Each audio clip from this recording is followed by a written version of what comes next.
In a warm and cheerful countryside town called Maplewood, there lived an extraordinarily hardworking farmer named William.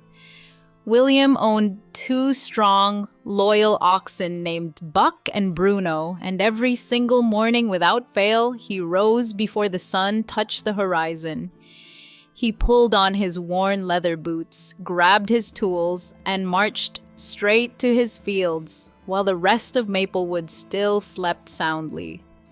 William plowed every row carefully, drew fresh water from the old stone well at the edge of his land, and irrigated his crops with tremendous patience and precision. His devoted wife, Clara, worked faithfully alongside him every single day, planting seeds, removing weeds, and carrying water buckets without a single complaint. They were a team built on love and hard work. That year, William had decided to grow watermelons across his entire farm. He prepared the soil beautifully, planted the finest seeds, and cared for every vine daily. His determination paid off massively. By harvest season, his field was bursting with the biggest, most beautiful watermelons anyone in Maplewood had ever seen. William loaded every last watermelon onto his wooden cart, hitched up Buck and Bruno, and drove proudly to the town market.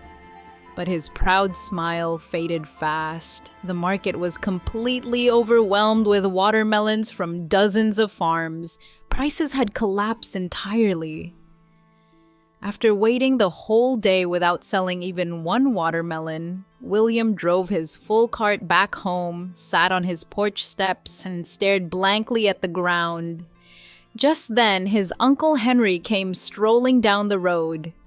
Henry immediately noticed the cloud hanging over William's face. "William, my boy, what on earth is wrong? Your watermelons look absolutely magnificent this season." "They look great, Uncle Henry," William sighed, "but the market price has completely crashed. I couldn't sell a single one, not one." Henry thought for a moment, then snapped his fingers. "Listen carefully. Load that cart up tomorrow morning and head to the main highway. Set up a roadside stall and sell directly to passing travelers and families. My old friend Robert did exactly this last summer and made tremendous profit.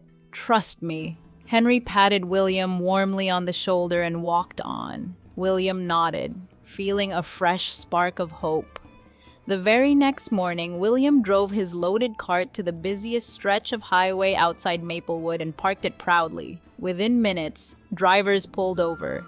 Families stopped, touched the giant watermelons, smelled their sweetness, and immediately started buying.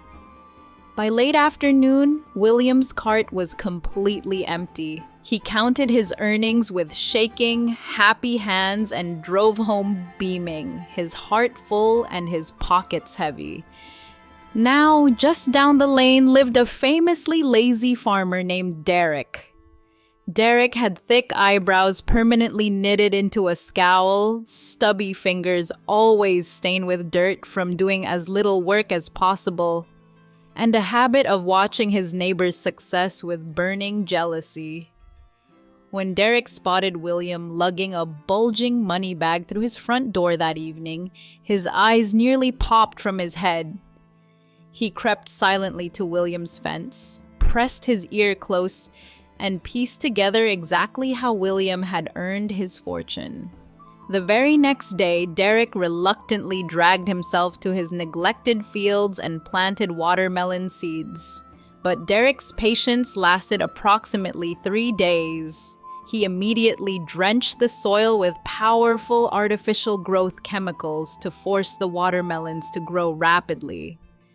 Within weeks, enormous watermelons swelled across his field. Derek cracked one open excitedly, and groaned. The flesh was completely pale and tasteless. "Not red yet. Ridiculous. He muttered. Then a crafty idea flashed through Derek's scheming mind. He hurried to a shady supply store and purchased chemical ripening injections. Using a thick syringe, he injected every single watermelon until the flesh turned artificially bright red. Perfect, Derek chuckled darkly. Now I'll outsell William completely. The following day, Derek set up his own stall right beside William's on the highway, pricing his watermelons cheaper than anyone could imagine. But customers walked straight past Derek without stopping and crowded around William instead, instinctively drawn to the genuine sweetness and natural quality radiating from William's produce. Derek's face twisted with rage. That night, his jealousy boiled over into something far darker.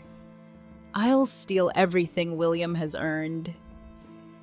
He waited until the farmhouse lights went dark, slipped silently through William's unlocked back window, and crept away, clutching William's entire wooden money chest under his arm, vanishing into the night. Morning broke to William's devastating discovery. His neighbor, old Frank, found him sitting hollow-eyed on the porch. "Someone stole my chest, Frank. Everything I earned, completely gone." Frank gripped his arm firmly. "William, listen to me. What's gone is gone. Stand up, go back to those fields, and keep working. Honest hands never stay empty forever." William wiped his eyes, stood slowly, and walked toward his land. And there, sitting perfectly in the center of his field, was something that stopped his breath completely. An enormous, radiant watermelon, glowing with brilliant golden light. Before William could speak, a luminous goddess materialized above it in flowing silver robes.